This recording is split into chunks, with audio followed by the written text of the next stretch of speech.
Con nuestro curso de medicina transfusional y con cierto enfoque en inmunohematología. El día de hoy vamos a cambiar un poquito en cuanto a el tipo de hemocomponente. Hoy vamos a hablar ya un poco de plaquetas y productos relacionados. A modo de introducción hay que recordar que la terapia transfusional de plaquetas pues ha evolucionado en los últimos 70 años. Desde la década de los 50, en donde se usaban plaquetas que se mantenían en preservación junto con el paquete globular y que tenían una vigencia de un día, hasta el día de hoy que ya tenemos inclusive plaquetas criopreservadas valoradas por HLA o las siempre útiles aféresis plaquetarias. Para poder entender todo esto vamos a hablar un poquito de la fisiología plaquetaria, vamos a pasar por las técnicas de preparación y almacenamiento y por supuesto algunas técnicas de manipulación que aunque ustedes en los centros de colecta y servicio de transfusión no van a estar haciendo, esto ya es más parte del banco de sangre, siempre es bueno pues que lo tengan en cuenta, ¿no? Primero que nada hay que entender el rol fisiológico de las plaquetas. ¿Para qué me sirve la plaqueta? Me sirve para o intervienen en la hemostasia primaria. La hemostasia primaria es aquella que me va a permitir generar un tapón plaquetario inicial. Aquí nosotros vamos a tener tres factores muy importantes, que sería la pared vascular, el factor de von Willebrand y la plaqueta propiamente. La pared vascular nos va a ayudar porque esta regularmente se va a empezar a vasoconstriñir en el caso de que exista algún tipo de lesión en el endotelio, y esto va a ser mediado por sustancias como prostaglandinas o el monóxido de nitrógeno o algún tipo de inhibidor de vía del factor tisular. Con esto vamos a tener una liberación del factor de von Willebrand, que es el segundo que nos importa aquí. El factor de von Willebrand es una glicoproteína muy grande que se genera en el endotelio y que tiene la misión de unirse a las plaquetas. Me gusta hacer como una relación con el velcro, ¿no? En el caso de el factor de von Willebrand sería la parte de los pelitos del velcro y la plaqueta vendría a ser los ganchos del mismo. Y hablando propiamente de la plaqueta, esta es un fragmento citoplasmático muy especializado que proviene de una célula aún más especializada de la médula ósea, que se conoce como megacariocito. Estas células o fragmentos celulares son unos discos bicóncavos pequeños, redondeados, que tienen la capacidad de llegar al endotelio y activarse y cambiar de forma. Dentro de esta plaqueta van a ver algunos gránulos. En general vemos por microscopía electrónica tres tipos de gránulos, que serían los cuerpos densos, los gránulos alfa y los gránulos lisosómicos. Estos últimos casi nunca se mencionan, pero bueno, son parte de la plaqueta. Los cuerpos densos tienen mediadores de función plaquetaria, así como de la hemostasia, que sería el ADP, el ATP, fosfatos, calcio y serotonina. En el caso de los gránulos alfa, estos van a poseer proteínas tanto hemostáticas como no hemostáticas. Las hemostáticas serían también factor von Willebrand, factor quinto, el factor 5 de la coagulación, fibrinógeno, antiplasmina alfa y plasminógeno. Las no hemostáticas se dividen a su vez en específicas y no específicas. Las específicas serían el factor plaquetario 4, el factor de crecimiento de plaquetas y la tromboglobulina, y en el caso de las no específicas tendrían albúmina, trombospasmina y fibronectina. Y hay que recordar, como cuando uno arregla algo, primero hay que quitar lo que no está sirviendo. Para eso sirven los gránulos lisosómicos, que contienen enzimas hidrolíticas. Quiero que reflexionemos todos un poco sobre qué es lo que trae la plaqueta. ¿Tiene algún factor de crecimiento del endotelio? ¿Tiene algún factor de crecimiento para fibroblastos? ¿Tiene algún rol real la plaqueta en la cicatrización correcta de heridas? Realmente no es así. Sirve por supuesto para el coágulo y demás, pero otros son los factores que se encargan de la cicatrización correcta de heridas. Por ende, la terapia que luego utilizan con plasma rico en plaquetas en rodillas, para rellenar alguna arruguita y demás, pues no es una práctica del todo certera, ¿no?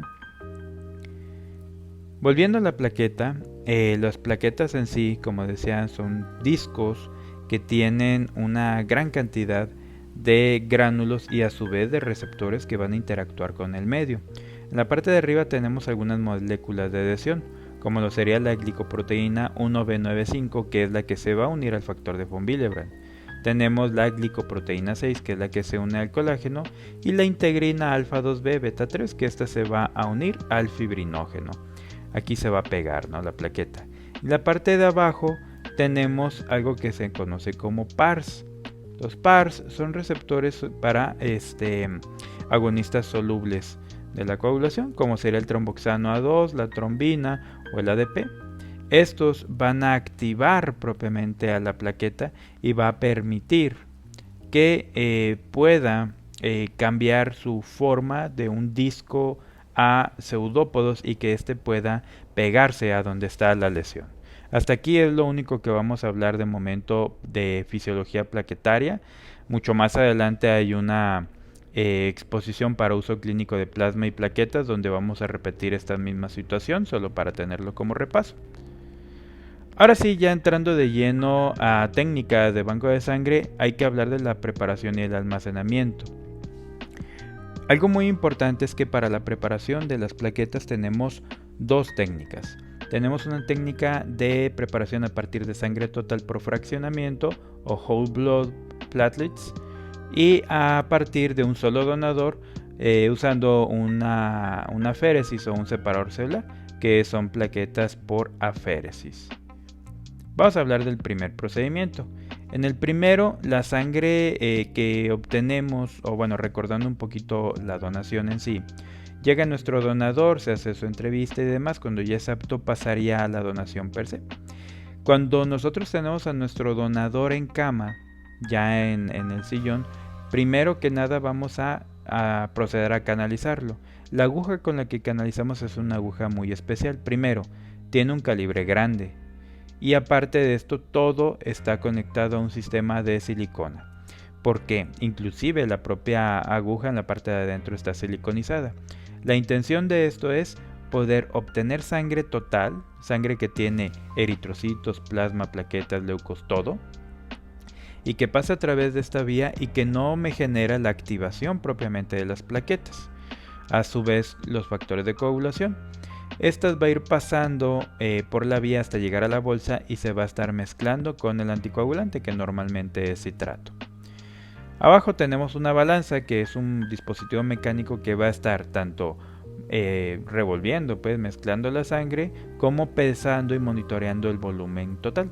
En cuanto ya llega al volumen deseado, que son 450 mililitros más menos 10%, y sin rebasar un límite de 12 minutos, porque más allá de los 12 minutos vamos a tener un riesgo altísimo de activación plaquetaria. Entonces, de este concentrado sanguíneo, de esta sangre total, vamos a poder obtener plaquetas por fraccionamiento.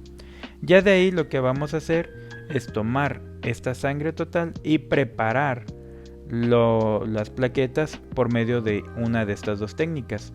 La primera sería utilizando la capa leucoplaquetaria, también conocido como Buffy Coat, o por un método de plasma rico en plaquetas o PRP. ¿Cómo se hace esto? El método para hacerlo es el siguiente. Va a haber una división entre el tipo de centrifugación que vamos a tener. Por ejemplo, si yo voy a tomar plaquetas obtenidas por plasma rico en plaquetas, primero iniciaremos con una centrifugación suave, que lo que va a hacer es primero sacarnos a las células rojas y nos dejaría un plasma rico en plaquetas. Y este plasma rico en plaquetas ahora se procedería a generar una centrifugación fuerte o dura, ¿no? Con esto sacaríamos el plasma y me quedaría solamente plaquetas obtenidas por un plasma rico en plaquetas. En el caso del método de Buffy Coat, se invierten los roles de las centrifugaciones. Primero sería un centrifugado fuerte que nos sacaría a las células rojas y al plasma y nos dejaría solamente el Buffy Coat. Y a partir de aquí sería una centrifugación suave que me quita las células o los leucocitos residuales y solamente me dejan plaquetas obtenidas, ¿no?, por el Buffy Coat. Seguramente van a tener la gran duda: ¿qué significa suave? ¿Qué significa fuerte? Significa lo siguiente. La centrifugación suave sería una velocidad de 2200 Gs. durante 3 a 4 minutos, y esto dentro de las 8 horas posteriores a la recolección, y por supuesto que no haya tardado más de 12 minutos en extraer la sangre. Y el centrifugado fuerte sería una velocidad de 4000 Gs por 5 minutos. Esto es intercambiable para cada uno de ellos. Y yo sé que me van a preguntar ahora, bueno, yo no sé de Gs, yo sé de revoluciones por minuto. Bueno, hay que recordar lo siguiente. Lo correcto cuando nosotros vemos alguna técnica de laboratorio que incluye la centrifugación es hablar en Gs, porque es una unidad estándar para todo este universo, ¿no? Las revoluciones por minuto van a variar dependiendo de qué, del radio del rotor de la centrífuga. Entonces, para nosotros poder saber cuántas revoluciones por minuto son necesarias para llevarlos a 2200 Gs o 4000 Gs, tenemos que hacer este cálculo. Afortunadamente, esto no es algo que se suele hacer por parte del equipo químico. Normalmente lo va a hacer un ingeniero encargado de la calibración de los equipos, pero quiero que lo tengan esto siempre en cuenta para mejorar el control de calidad de nuestros equipos, ¿no? Esta tabla de aquí es una tabla que es una conversión rápida dependiendo de las pulgadas o los centímetros de diámetro de nuestra centrífuga, cuántos van a ser las unidades relativas para centrifugar y las revoluciones por minuto que generaría en general, ¿no? Son algunos procedimientos que normalmente haría un ingeniero que se encarga de esto. Ahora bien, ¿qué soluciones preservantes vamos a tener para el uso de plaquetas? En pocas palabras, las mismas que usamos para el paquete globular. ¿Por qué? Porque a final de cuentas va a llegar a la bolsa madre que tiene precisamente estos. Ya lo habíamos platicado un poco en cuanto a el metabolismo del glóbulo rojo, pero hay que recordar entonces que utilizamos tanto CPD, CP2D, CPDA o alguna solución aditiva, por ejemplo sagmanitol o Adsol o alguna de ellas, que en general van a tener un citrato como anticoagulante, fosfato como buffer y que también me sirve un poquito como sustrato metabólico, dextrosa, que es propiamente el sustrato metabólico y fuente de energía, y la adenina, que mejora mucho la supervivencia de los glóbulos rojos. Sin embargo, todo esto, aunque por supuesto le va a servir a la plaqueta, no es tan necesario por el tiempo de vida tan corta que tiene la plaqueta. Ya lo veremos un poco más adelante. Algo que es muy importante es la temperatura de almacenaje. Iniciamos la plática comentando cómo hubo una evolución en la transfusión de plaquetas y en la obtención, almacenamiento y distribución de las mismas. Inicialmente se mantenían las plaquetas junto con los paquetes globulares. Hacia eso de la década de los 60 empezaron a ver, hacia el final, que podían mejorar la viabilidad de las plaquetas si mantenían una temperatura ambiente. ¿Por qué? Porque vieron que la activación de las plaquetas era muchísimo mayor a temperaturas frías que a temperatura ambiente. Fue entonces que hasta el 84 la FDA dijo, ¿sabes qué? Pues hay que mantenerlas a 22 grados. Con esto vamos a extender la vida útil de 5 a 7 días, dijeron ellos. Pero en el 86 empezó a haber un aumento marcado en la incidencia de sepsis bacteriana que está relacionada a la transfusión de plaquetas. Entonces la FDA dijo, ¿sabes qué? Hay que limitar esto solamente a 5 días. Esto es porque se genera esta disyuntiva, ¿no? Por un lado, si yo tengo una temperatura fría, voy a ralentizar el crecimiento bacteriano, pero las plaquetas almacenadas en frío se van a activar y van a perder su forma discoide normal y por ende su viabilidad. Normalmente quedaban a un día nada más de viabilidad. Por el otro lado, a temperaturas mayores van a evitar la activación plaquetaria, sin embargo permite mucho esto tener un medio ideal para la proliferación bacteriana. Esto generó que se dejara una política de una temperatura óptima de almacenamiento de entre 20 y 24 grados. ¿Por qué? Porque si bien existe el riesgo de contaminación bacteriana, el tener plaquetas con una vigencia de un día hace que el costo-beneficio pues sea mucho mayor. Es mejor tenerlas al menos 5 días y tener un programa de vigilancia de estos hemocomponentes muy estricto. Y hay que mantenerlas con agitación suave. Algo muy importante es el tipo de contenedor para el almacenaje de las plaquetas. Las plaquetas, a diferencia de los eritrocitos, son fragmentos celulares que mantienen una actividad oxidativa, por ende necesitan oxígeno para poder vivir. Por ello necesitamos un tipo de bolsa que tenga la capacidad de permear el oxígeno y que estas plaquetas puedan utilizarlo. Entonces se empezó a buscar todas y cada una de las opciones para tener unas plaquetas que estuvieran en un contenedor adecuado y que fuera permeable el oxígeno, y entre ellas se determinó que pudiéramos utilizar el PVC como un material inerte que no me genera un residuo que a la hora de ser transfundido genera algún tipo de toxicidad y que permitiera esta entrada de oxígeno. Voy a aprovechar este momento para platicar una pequeña anécdota en el centro estatal que nos pasó. Empezamos a tener problema con plaquetas, empezamos a ver que el pH de las mismas estaba empezando a estar muy bajo en los controles de calidad. Todo indicaba que había un problema precisamente en el metabolismo de las plaquetas. ¿Por qué? Porque un pH bajo nos está diciendo que estas plaquetas están cambiando a una vía anaeróbica y que evidentemente me están generando como desecho ácido láctico. Se buscó una y mil razones para esto. Si la bolsa era adecuada, si la punción, si el fraccionamiento, si cualquiera de estos. Y al final encontramos lo más obvio, por así decirlo, y se nos había pasado. El lugar donde teníamos las plaquetas, su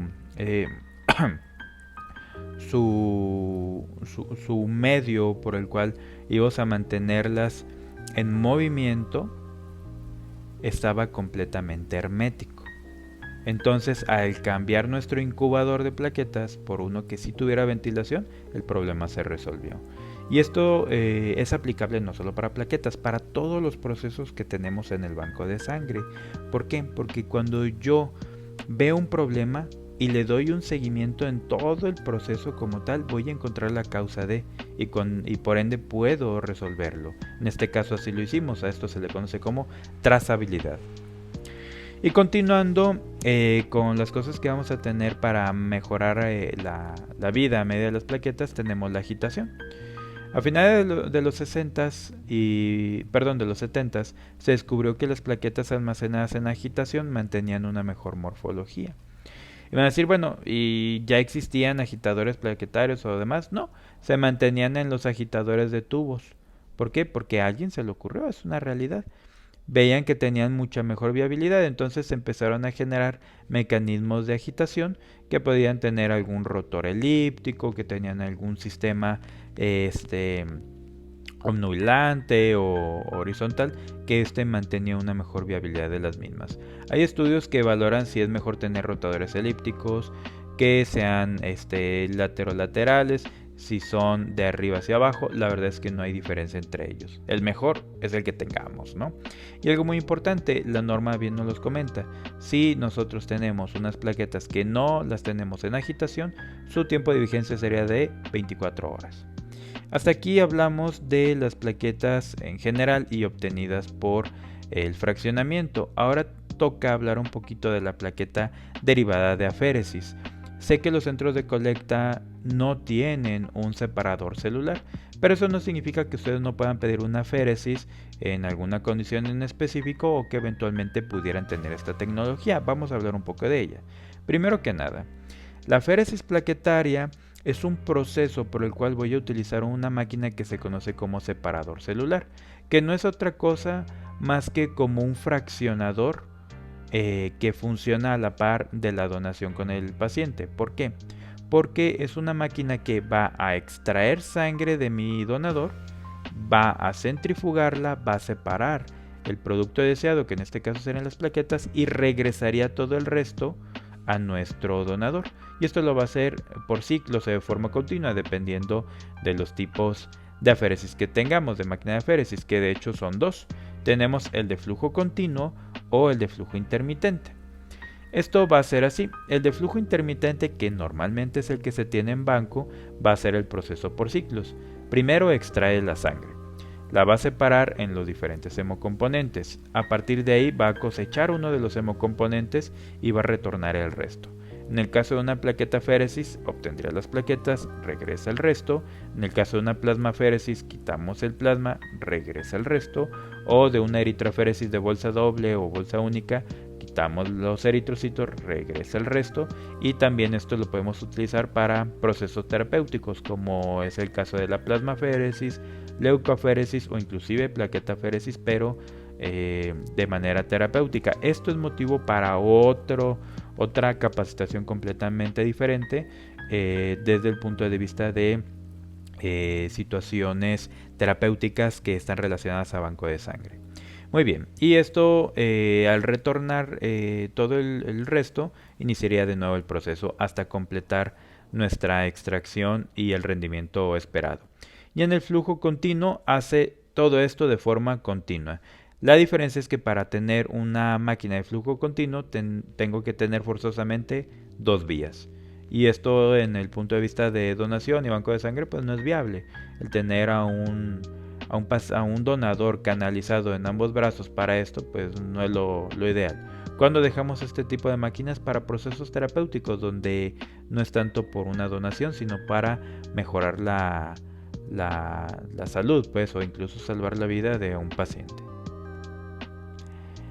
Existen varias máquinas de aféresis en el mercado, no es la intención ahí darle propaganda a ninguna de ellas, pero lo que sí hay que fijarnos, sobre todo si en algún momento alguno de ustedes va a gestionar el tener alguno de estos recursos, es ver qué es lo que yo necesito. Por ejemplo, en su mayoría todas nos hacen extracción de plaquetas, pero no todas nos hacen extracción de granulocitos o de células troncales hematopoyéticas para trasplante de médula ósea. Obviamente ustedes lo que más les interesaría sería obtener plaquetas u obtener plasma, que prácticamente todas las hacen.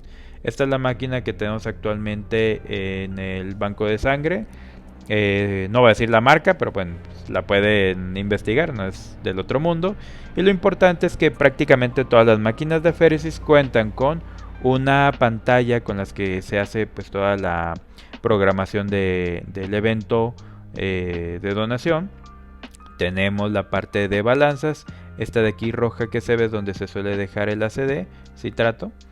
Tenemos la parte y aquí además se dejan soluciones y demás. Aquí están todas las pinzas, los clamps y las bombas que tenemos junto con los cassettes para el recorrido de los fluidos. Esta de aquí es la bolsa del producto que vamos a obtener.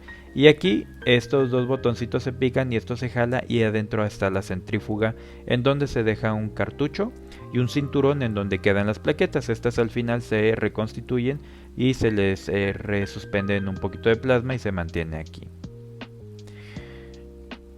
Hay algunas ventajas entre una aféresis y un concentrado plaquetario, los veremos más adelante, pero uno de los más importantes es el rendimiento. Las máquinas de aféresis nos recolectan de forma rutinaria de 5 a 7 por 10 a la 11 de plaquetas de un solo donador, a diferencia de lo que obtenemos por un fraccionamiento, que es 5.5 por 10 a la 10, es decir, tenemos un logaritmo extra, o en pocas palabras tenemos un rendimiento por 10, ¿no?, de lo que estamos sacando. Generalmente estas plaquetas se recolectan en ACDA y en lugar de solución preservante CPDA, que es lo que normalmente usamos, ACD, porque no tenemos que meterle el montón de químicos, preservantes, manitol y demás, porque nuestras plaquetas no tienen una viabilidad de 30 a 42 días como si lo tienen otras, ¿no? Solamente duran 5 días. Si me preguntan ustedes, bueno, y si le meto una solución preservante, esto no cambia. ¿Y qué es mejor, aféresis o fraccionamiento? La realidad es que es mejor la aféresis, pero, primero que nada, para nosotros poder tener una aféresis, tenemos que tener a un donador, cautivo, por 1 hora o 2 horas. Tiene que tener una muy buena vena, tiene que tener una buena cantidad de plaquetas, que aunque la norma nos pide que con 150,000 es más que suficiente, vamos a aprovechar aquellos que tengan una cantidad de plaquetas de 200 a 250,000 para tener un buen rendimiento, tener una buena cosecha, porque vale más la pena si vamos a invertir, porque hay que reconocerlo, se invierte en el producto que vamos a sacar, vamos a invertirlo en un muy buen donador para tener una muy buena cosecha. Entonces realmente la indicación de uno u otro realmente cae a nivel institucional y va a depender de la economía, de la infraestructura y sobre todo de necesidades especiales de pacientes, sobre todo para centros oncológicos. ¿Por qué? Porque un paciente de hematología o un paciente de oncología o un paciente de cirugía cardíaca o de alguna alta especialidad va a requerir muchísimas más transfusiones que un paciente del día a día de un hospital de primero o segundo nivel. Y esto es importante porque entonces si yo tengo en mi hospital un servicio de hematología o de oncología clínica o que requiera de darle una aféresis a un paciente, pues tengo todo para pedirlo, ¿no? Y en la actualidad es preferible, por supuesto, el uso de aféresis, por lo que provienen primero de un solo donador, a diferencia de un pool plaquetario. Ojo, los pools plaquetarios, el pedir que me den 6, 7 plaquetas y que me los junten todos en una bolsa no es lo correcto. ¿Por qué? Porque yo pierdo la trazabilidad de los hemocomponentes. Es decir, si yo le pongo 6 plaquetas, 7 plaquetas a un solo donador, a un solo receptor, perdón, lo ideal es poner una por una, porque si me da reacción a alguna de ellas puedo darle seguimiento a ese concentrado plaquetario único. De otra manera no puedo hacerlo. Algo muy importante es que cuando yo aplique la transfusión de plaquetas necesito utilizar un filtro por cada 4 concentrados plaquetarios. No hay que utilizar uno para toda la transfusión, porque esto me activa pirógenos que me pueden generar reacciones transfusionales y se los dejo a su entera experiencia.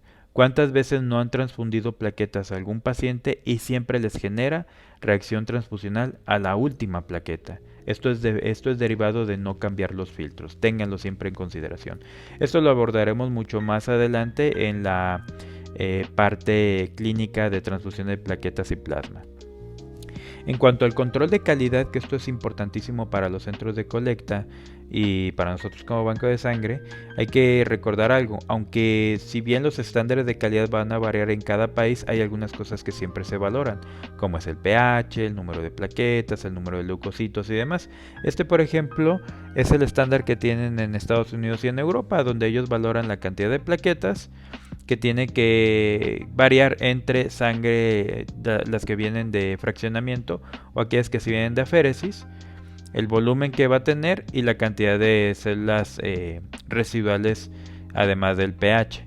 ¿Qué es lo que nos dice la norma oficial? La norma oficial nos va a hacer una gran división entre aquellas que son obtenidas por plaquetas recuperadas de plasma rico en plaquetas o de capa leucoplaquetaria, donde vean la diferencia. Primero, todas ellas tienen que tener ausencia de agregados, un volumen mayor de 40 mililitros, eso lo valoramos en todas las plaquetas, y de manera mensual le hacemos al 1% o 10 unidades al mes. Un conteo de plaquetas tiene que ser mayor a 6 por 10 a la 10 por unidad. Si se fijan, el anterior decía como 5.5, es correcto. La norma nos pide arriba de 6 por 10 a la 10. Los leucocitos residuales van a ser diferentes para las unidades recuperadas de plasma rico en plaquetas y de capa leucoplaquetaria, en donde la capa leucoplaquetaria tiene que ser todavía menor, 0.05 por 10 a la 9. Si ustedes me preguntan, ok, vamos a empezar a sacar plaquetas, ¿cómo las saco? ¿De plasma rico en plaquetas o de capa leucoplaquetaria? Yo recomendaría la capa leucoplaquetaria, porque nos hace una leucorreducción por fraccionamiento mayor que la que obtenemos por el plasma rico en plaquetas. Y la verdad, si se fijan, el método es pues, prácticamente el mismo, solo hay que cambiar de una centrifugación suave a fuerte, comenzar con una fuerte y después una suave. Y hay que valorar los leucocitos residuales en unidades o mezclas de plaquetas tras una leucodepresión por filtración.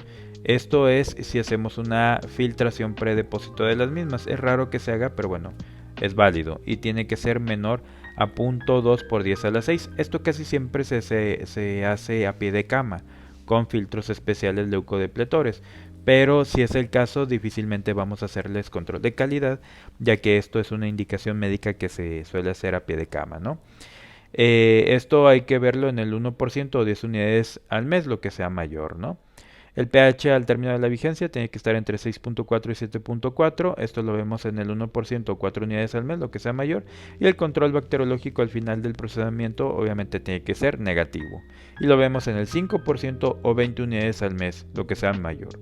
Realmente nosotros aquí en banco normalmente hacemos 20 unidades al mes siempre. En el caso de las aféresis vamos a valorar prácticamente lo mismo salvo algunas cosas. Por ejemplo, el conteo plaquetario es mucho mayor, sería arriba de 200 por 10 a la 9. Y esto lo vamos a buscar en el 90% de las unidades. ¿Por qué? Porque hay veces que nos pueden dar aféresis que tienen una cosecha pobre. Entonces la norma es un poquito flexible desde este punto de vista. Y los leucocitos residuales van a ser mucho menores. 1 por 10 a la 6 por unidad, igualmente en el 90% de unidades. Y esto lo vamos a valorar en el 1% o 10 unidades al mes, lo que sea mayor. El pH es el mismo para las plaquetas obtenidas por aféresis que las anteriores, y aquí se agrega algo extra, la tipificación del HLA y el HPA. El HLA es el antígeno leucocitario humano y el HPA es el antígeno plaquetario humano. Son antígenos que tienen las plaquetas que están muy involucrados en la refractariedad plaquetaria. ¿Qué es la refractariedad plaquetaria? Es cuando yo como paciente me ponen plaquetas y más plaquetas y de repente dejo de subir mis plaquetas después de una transfusión. Significa que lo que me están aplicando no funciona. Y una de estas condiciones es secundaria a que yo genero algún anticuerpo específico contra un HLA o un HPA de plaquetas. Por ende, una de las técnicas es fenotipar por HLA, que son técnicas de genotipado, a plaquetas, y dar plaquetas genotipadas por HLA y HPA idénticas hacia el receptor. No lo hacemos nosotros de forma rutinaria ni por encargo porque realmente es algo muy costoso, pero la norma sí lo contempla. Y por último, por supuesto, el control bacteriológico al final del procesamiento pues debe estar sin desarrollo. Comenta aquí una nota, dice: algunos equipos de aféresis el contenido de leucoresiduales puede ser mucho más bajo y esto va a depender precisamente del separador celular. Entre mejor calidad, esto es algo que nos va a mejorar. Hay que preferir siempre tener cualquier hemocomponente con la cantidad mínima de leucocitos residuales, porque esto nos disminuye la tasa de eventos adversos a la transfusión. Hemos platicado hasta ahorita que existe siempre un riesgo inherente de contaminación bacteriana en los paquetes plasmáticos, en los paquetes de, pues también, ¿no? ¿Por qué no decirlo? En los concentrados plaquetarios. Esto ya lo veíamos, es derivado a que estas plaquetas pues siempre tienen el riesgo de contaminación. ¿Por qué? Pues porque están a temperatura ambiente, tienen todos los nutrientes para que una bacteria viva muy bien y pues tienen una bolsa permeable al oxígeno. Entonces, los servicios de sangre van a exigir que el banco de sangre o el servicio de transfusión tenga un método para limitar y detectar la contaminación bacteriana de los componentes plaquetarios. Y estos métodos pueden ser desde cultivos hasta algún dispositivo que detecte la presencia de bacterias. Hay múltiples. La importancia de esto es tenerlos y detectarlos a tiempo. Hay algunos estudios de contaminación bacteriana que se han hecho en México. Este es uno de los más importantes que se hizo allá en Centro Médico Nacional Siglo XXI, en el 2009. Aquí se valoró con un equipo que es el BACT Alert 3D, que ese equipo valoró una gran cantidad de hemocomponentes y vieron pues qué es lo que salió, ¿no? Valoraron 2154 aféresis y de ellas, vean, 2 salieron positivos con un riesgo pues de 1 en cada 1077 componentes, ¿no? ¿Qué es lo que salió como microorganismo? Fue un estafilococo SP coagulasa negativo. También se valoraron células hematopoyéticas y concentrados eritrocitarios y vean, qué miedo. De un trasplante de médula salió uno positivo, que fue para una Streptomona maltophilia, y de concentrados eritrocitarios ninguno, no hubo ningún desarrollo bacteriano. Mucho tiene que ver con el hecho de que el concentrado eritrocitario pues se mantiene a una temperatura baja.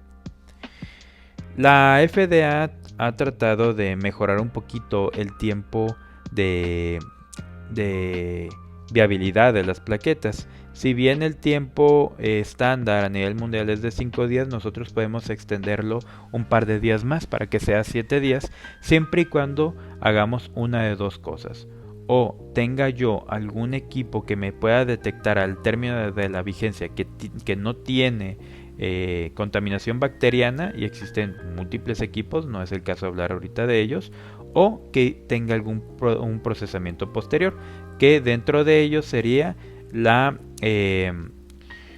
reducción de patógenos por medio de algún soraleno. Ahorita vamos a hablar de ellos. En cuanto al procesamiento posterior, hablaríamos de qué es lo que podemos hacer ya con las plaquetas procesadas. El primero de ellos sería el filtrado durante la transfusión. Ya comentábamos que las plaquetas se deben de filtrar cuando estamos transfundiéndolas. Tenemos filtros estándar, que son filtros para macroagregados, que son filtros que tienen un diámetro cada poro de 170 micras. Y estos filtros de microagregado tienen filtros de 20 micras. Ojo aquí, hay que utilizar un filtro por cada 4 concentrados plaquetarios que utilicemos. Esto nos va a disminuir bastante la activación de pirógenos endógenos que nos genera la fiebre y las reacciones febriles no hemolíticas derivadas de plaquetas. Ambos nos van a detener desechos muy grandes como coágulos, y el poro pequeño nos puede atrapar alguna partícula más fina. Ahora, ¿esto nos ayuda para quitar leucos? No, para ello tenemos filtros leucorreductores.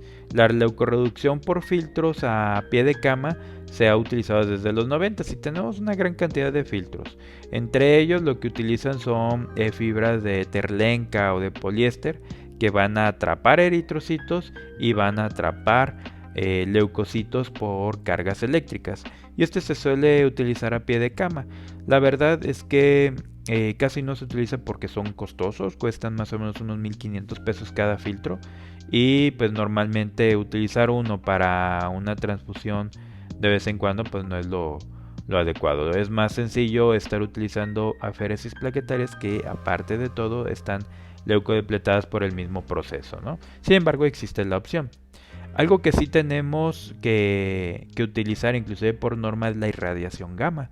La irradiación gamma es una técnica por la cual, por un medio físico como es la radiación, vamos a inhibir la reproducción de linfocitos T. La radiación gamma no me quita bacterias, no destruye virus, solamente me inhibe el crecimiento de linfocitos T. Y ustedes me van a decir, bueno, ¿y para qué quiero detener a los linfocitos T?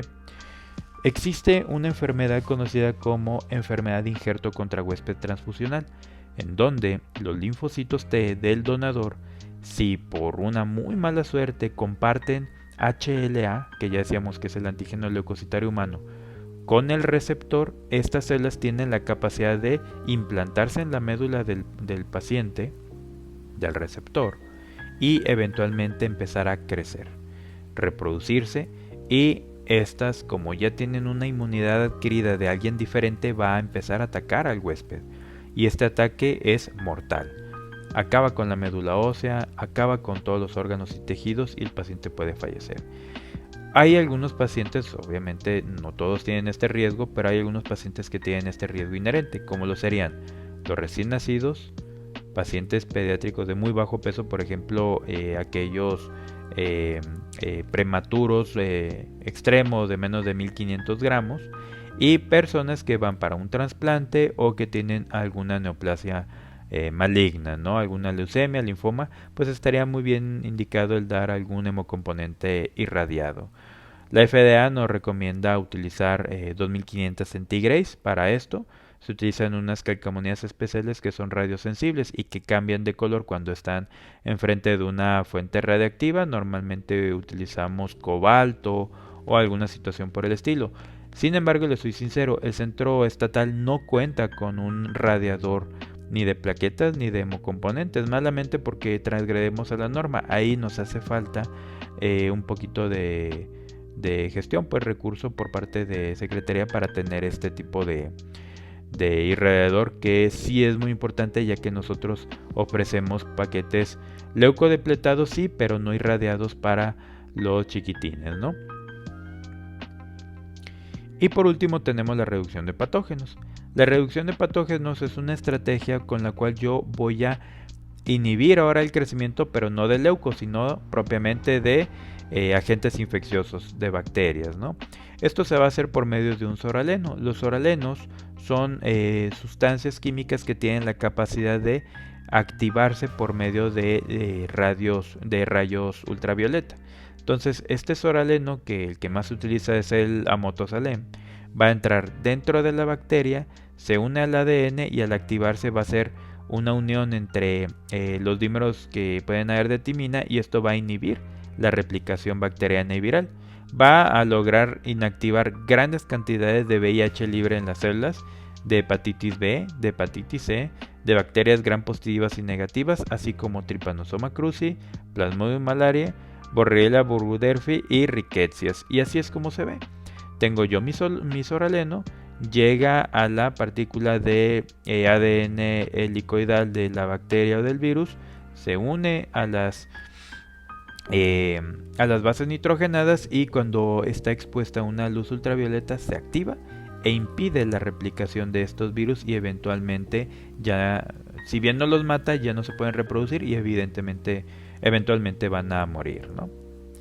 Y a modo de conclusiones, pues bueno, la obtención de plaquetas puede ser a partir de sangre total por fraccionamiento o de un solo donador usando una féresis con un separador celular. Ya vimos ventajas y desventajas de cada uno de ellos, ¿no? En ambos casos se requiere de procesos de centrifugación pues para la separación de los hemocomponentes. La temperatura va a estar entre los 20 y 24 grados con un continuo movimiento, y el control de calidad es muy importante pues para garantizar la seguridad de las plaquetas. Hay que recordar, banco de sangre, hay momentos que pareciera más una empresa que una institución propiamente, y es porque generamos un producto, y como todo producto pues tenemos que darle calidad al mismo, ¿no?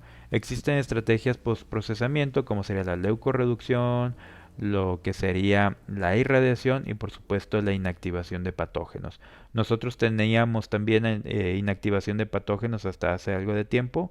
Perdimos un poquito del presupuesto del mismo. Tiene la viabilidad de que nos aumente un par de días la viabilidad de las plaquetas, y de momento pues sí estamos viendo la forma de retomar esto, ¿no? Y muy bien, esto se puede alargar todo lo posible, pero creo que es lo suficiente para entender muy bien este tema. De mi parte sería todo, y vamos a continuar con este curso. Esta sería la última exposición de este módulo 1, y se continuaría eventualmente con el módulo 2 en los siguientes días. Por mi parte sería todo, y continuaremos en otro día. Hasta luego.